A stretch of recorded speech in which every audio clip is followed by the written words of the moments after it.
Most older adults have been told that walking is the gold standard for staying healthy. No gym required, no fancy equipment. Just get out there and move, right? But here's the unsettling truth. Some walking habits that feel natural, even healthy, could actually be quietly damaging your joints, weakening your balance, and setting you up for a dangerous fall that changes everything. We're not talking about marathon hiking or speed walking. We're talking about the simple ways most people over 60 walk every single day, around the house, through the grocery store, or on that familiar neighborhood loop. And the most dangerous part? These habits don't hurt at first. They sneak up slowly, until one day a step that should have been easy becomes the one that sends you to the ER. Have you ever finished a walk feeling oddly off balance, or more drained than refreshed? That's not just getting older. That's your body signaling something's wrong with how you're moving. Stick with us, because the most common walking mistake isn't just unsafe. It's something 7 out of 10 older adults do without thinking. Before we reveal the first habit that could be stealing your strength and stability, tap that like button and hit subscribe to Better Aging Advice. This isn't just fitness content. It's your roadmap to staying sharp, strong, and steady, because aging well means walking smart. Hiram is 74 years old and spent most of his life walking, literally. He was a postman in a small Vermont town for over 40 years. Rain, snow, heat waves, nothing stopped him. He delivered letters with pride, getting in more steps in one day than most people do in a week. And when he retired, he didn't slow down. Every morning, right after his coffee, Hiram laced up his sneakers and took the same 2-mile walk through his neighborhood. It was his ritual. Same loop, same trees, same friendly nods from neighbors. He believed it was keeping him young, sharp, and independent. And why wouldn't he? He never smoked, never had a serious health scare, and always tried to eat well. To anyone watching, Hiram was the picture of healthy aging. Strong stride, good posture, no cane. But under the surface, something was changing. He started to notice subtle stiffness in his hips after his walks. His right knee would ache at night. At first, he chalked it up to just aging, but over time, it grew worse. Then, one morning it happened. Hiram was halfway down a gentle slope when his leg gave out completely. No warning. He collapsed to the sidewalk, unable to get back up without help. A neighbor found him minutes later, shaken and confused. At the hospital, they ruled out a stroke or fracture.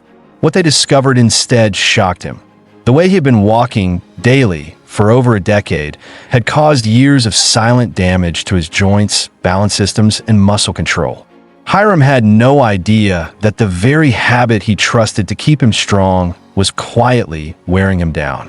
One small movement error, repeated thousands of times, had weakened key stabilizing muscles and overloaded his joints. The result? A body that looked fit but couldn't react quickly enough when it mattered most. That day was a wake-up call, not just for Hiram, but for anyone over 60 who assumes walking automatically equals safety. Because the truth is, walking only helps if you're doing it right. And Hiram's story proves that even a lifetime of good habits can hide silent mistakes that, left unchecked, can rob you of your independence in a single step. Habit 1. Overstriding. Overstriding is one of those habits that looks like determination, but underneath, it's quietly working against your body. Picture this. You're out for your morning walk, feeling motivated, and someone once told you that the bigger your steps, the better the workout. So you lengthen your stride, thinking you're doing something great for your health. But here's the hidden danger. Every time your foot lands too far in front of your body, you're actually making it harder for your joints to absorb impact safely. When seniors overstride, the heel strikes the ground with more force than the body is built to handle at that angle.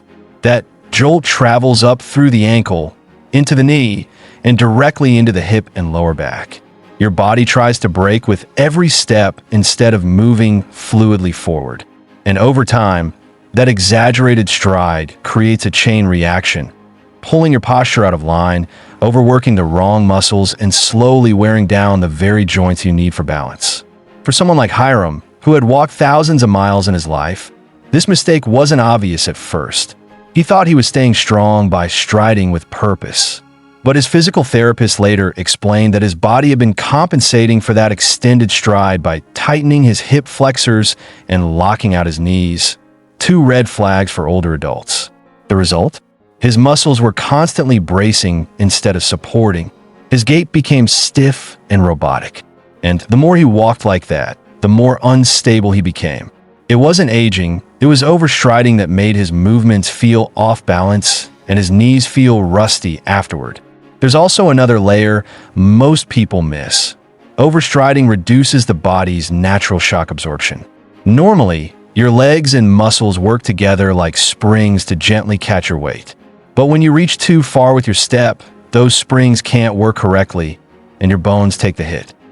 And here's the kicker. This mistake often shows up in people who are trying to walk their way back to health.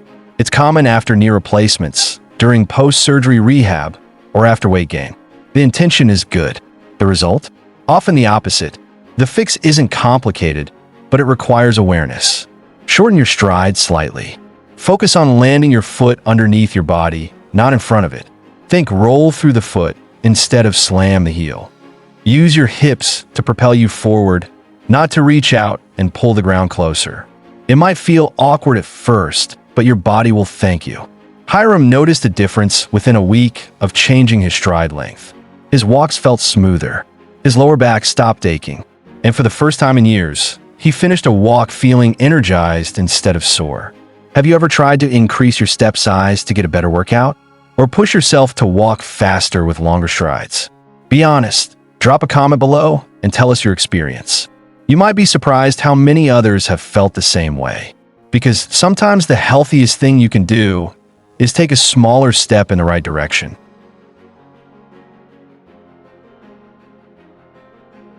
Habit 2. Walking on uneven surfaces without support. Walking outdoors can feel like medicine. The air is fresh, the scenery is calming, and for many seniors, a peaceful stroll through the neighborhood or a nearby trail feels like the best way to stay active. But there's a hidden danger most don't see until it's too late: uneven surfaces. For older adults, the slightest shift in ground level, like a sidewalk crack, loose gravel, or an uneven patch of grass, can silently sabotage your stability. These irregularities put your feet and ankles in vulnerable positions, often without you even realizing it. And if your reflexes have slowed just a bit, or your shoes no longer provide the right structure, that misstep can lead to a fall with life-changing consequences. That's exactly what happened to Hiram. One breezy afternoon, he decided to take a different path home through a small wooded shortcut behind his house. The trail looked easy enough, flat, packed dirt, a few exposed roots. He'd walked it many times before, but on that day, his right foot landed on a slightly raised root just off the edge of the path. His shoe rolled inward, his ankle gave out, and down he went. He didn't break anything, but the sprain was severe. Worse, it shook his confidence. What had once been a daily pleasure, walking, suddenly felt risky and unpredictable. Physical therapy helped him regain strength, but it took 3 long months before he felt comfortable walking without fear again. The real problem wasn't the trail. It was the quiet combination of aging balance, weak ankle support, and footwear that wasn't built for outdoor terrain. Many seniors wear sneakers that feel soft and cushioned, but have worn-out treads, shallow heel cups, or flexible soles that bend too easily on uneven ground. And it's not just nature trails. Driveway edges, sloped lawns, cracked curbs, and loose bricks are all potential hazards hiding in plain sight. Here's where things shift. The right gear changes everything. Footwear is your foundation, literally. For seniors, that means wearing shoes with a firm, stable sole that resists twisting. A deep heel cup helps lock the foot in place. Good ankle support reduces rolling, and textured outsoles can grip better on unpredictable surfaces. Even better, add a walking stick or trekking pole when heading outside. It's not a sign of weakness. It's a smart tool for keeping your body upright and balanced. In fact, studies show using a trekking pole can cut fall risk by over 30% in adults over 65. Hiram now uses a lightweight folding walking stick on all outdoor paths. something he once resisted. But since adding it to his routine, he hasn't had a single fall. More importantly, he feels safer, steadier, and more in control of his movement. And here's something few people talk about. Fear of falling is one of the biggest reasons seniors stop being active. But avoiding movement leads to weaker muscles, which only makes the risk worse. That cycle starts with one fall, or even just the fear of one. So if you're walking on trails, lawns, or even uneven sidewalks, ask yourself, are your shoes stable? Do you feel 100% secure with each step? Would a little added support make the difference between hesitation and confidence? Your walk should be calming, not stressful. Support isn't just physical, it's emotional too. Let your gears support your walk, so your walk can support your life. Have you ever had a near miss or stumble outdoors? Share your story below. You never know who you might help feel less alone. Habit 3. Indoor shuffling and slipper dangers. It's easy to assume the inside of your home is the safest place you can be. No cars, no uneven sidewalks, no strangers rushing by. But here's the uncomfortable truth. More than half of all falls that send seniors to the emergency room happen inside their own homes. And the reason? Often, it's not poor lighting or clutter. It's what's on your feet. Slippers, socks, or nothing at all. After 60, it's normal to want comfort. Soft socks and cozy slippers feel like little luxuries. But many of the most common indoor footwear choices, especially backless slippers, smooth-bottom socks, or going barefoot, turn your floor into a slip trap.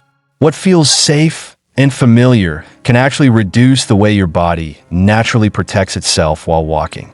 This is where the danger of shuffling begins. When you're barefoot or wearing soft, unsupportive footwear, your feet tend to slide rather than step. You might not even notice it at first, but over time your body adapts. Your muscles stop fully lifting your feet off the ground. Your stride shortens. Your reflexes dull. And without strong, intentional foot movement, you're far more likely to trip on rugs, thresholds, pet toys, or even your own feet. That's exactly what happened to Hiram. After his outdoor fall, he became cautious, so cautious that he started staying inside more often. But indoors, he walked barefoot or in loose house slippers with thin soles.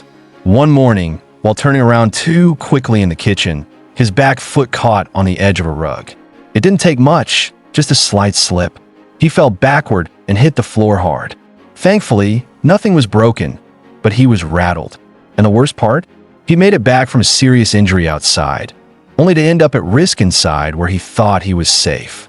After recovering, Hiram made one simple, powerful change. He replaced all his slippers with structured indoor walking shoes. Not sneakers, but firm, closed-heel shoes with a no-slip sole, easy fastening, and arch support. Think of them like your indoor armor. Now, whenever he's up and moving, even for quick trips to the bathroom or kitchen, he wears them like part of his daily routine. The difference was immediate. No more sliding. His steps became more purposeful. His posture improved, and his confidence walking from room to room returned. This isn't about giving up comfort, it's about redefining it. Because true comfort is knowing you're safe, stable, and strong with every step. So take a moment right now. Look down. Are you wearing soft socks, backless slippers, or nothing at all? It might seem harmless, but your daily habits at home matter just as much as your walks outside. In fact, they may matter more. Start by choosing indoor footwear that supports you.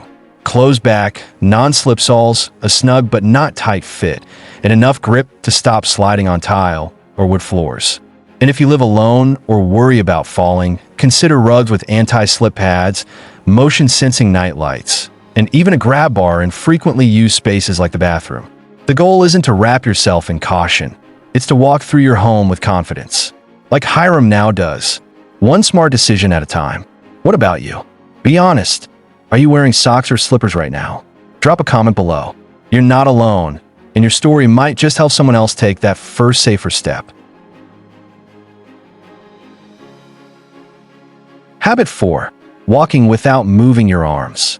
This one catches most people off guard, not just because it seems harmless, but because it actually feels proper. You've probably seen it. Someone walking slowly, hands gently clasped behind their back, or maybe holding onto a handbag, grocery bag, or walker with both hands firmly gripped in front. It looks composed, deliberate, even dignified.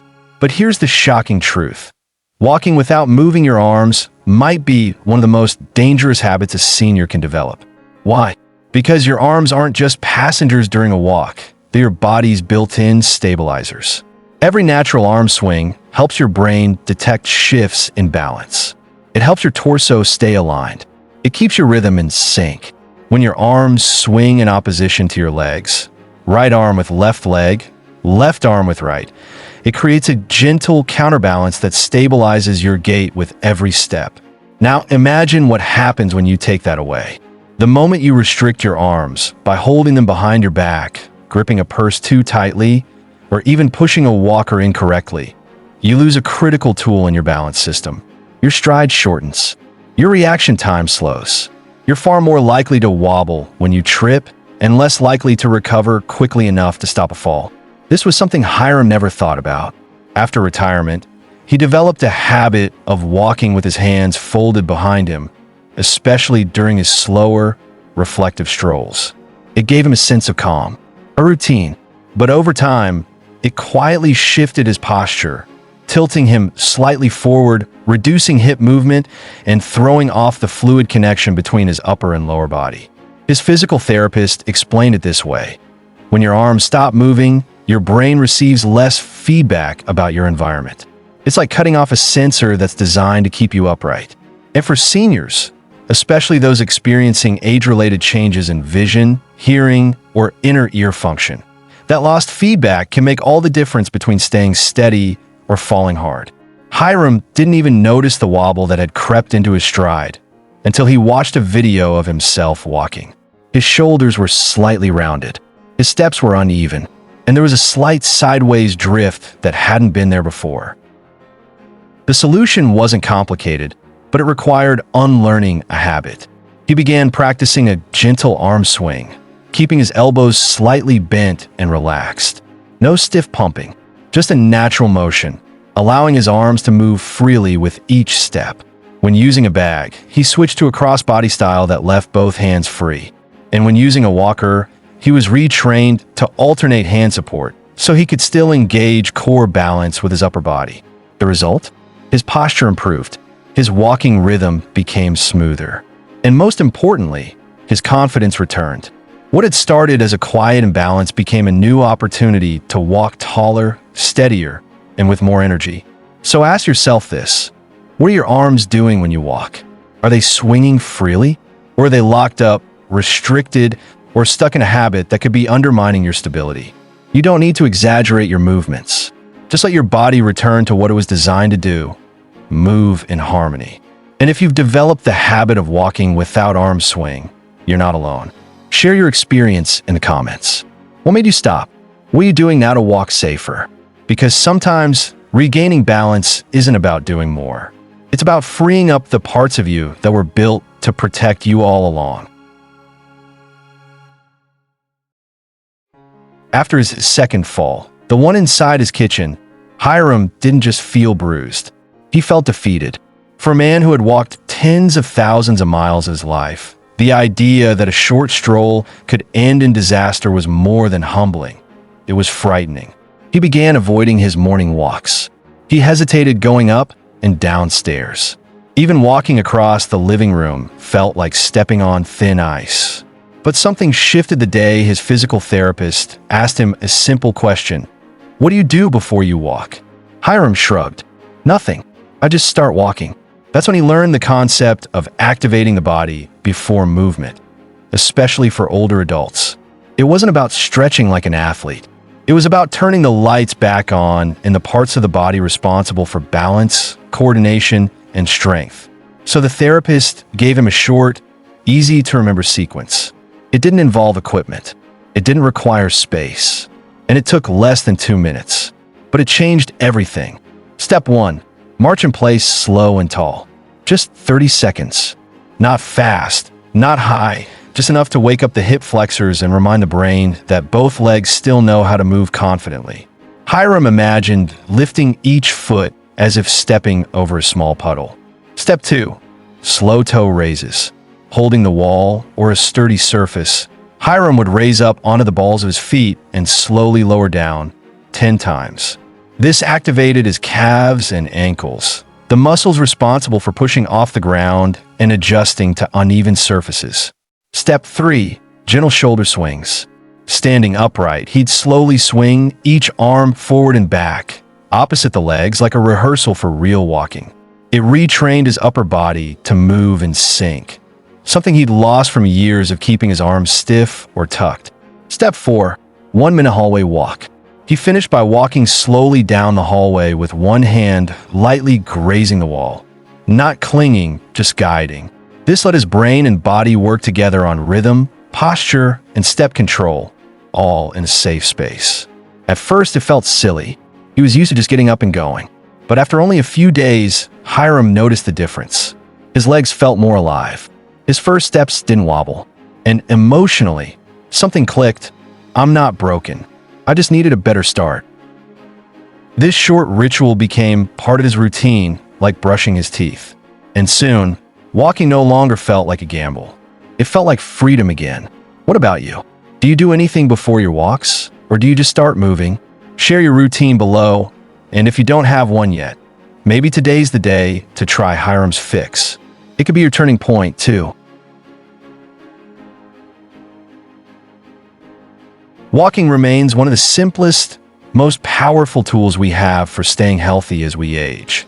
It supports heart health, boosts mood, strengthens bones, and even sharpens the mind. But like any tool, it only works if you use it wisely. And for so many older adults, the danger doesn't come from skipping their walks. It comes from walking with habits that quietly wear down their bodies over time. That's what Hiram discovered. He didn't need to walk less. He needed to walk better. By making 4 simple changes, shortening his stride, using proper footwear outdoors, wearing stable shoes indoors, and unlocking the power of natural arm swing, he transformed his routine from something risky into something empowering. And that 2-minute warm-up, it became the bridge between fear and confidence. Now, at 76, Hiram walks every morning with his head high, his arms swinging, and his steps sure. He doesn't walk with anxiety anymore. He walks with purpose. And the best part? He feels like himself again. Not fragile, not unsure, but capable. That's the message we want to leave you with today. Growing older doesn't mean shrinking your life. It doesn't mean tiptoeing around the things you once enjoyed. It means being smart, being intentional, and staying curious about what your body really needs. So here's your reminder. Your stride is your signature. It tells the world how you feel. It carries you toward connection, freedom, and independence. But only if you protect it through better habits, smarter movement, and honest self-checks along the way. If today's video helped you or someone you care about, please hit that like button. It tells YouTube to share this with more people who need to hear it. And drop us a comment. What's your biggest challenge when it comes to walking these days? Is it balance? Foot pain? Fatigue? Let's talk about it, because you're not alone and your story might help someone else feel seen. And of course, don't forget to subscribe to Better Aging Advice, because walking smarter isn't just about your legs, it's about your life. Let's keep moving forward together.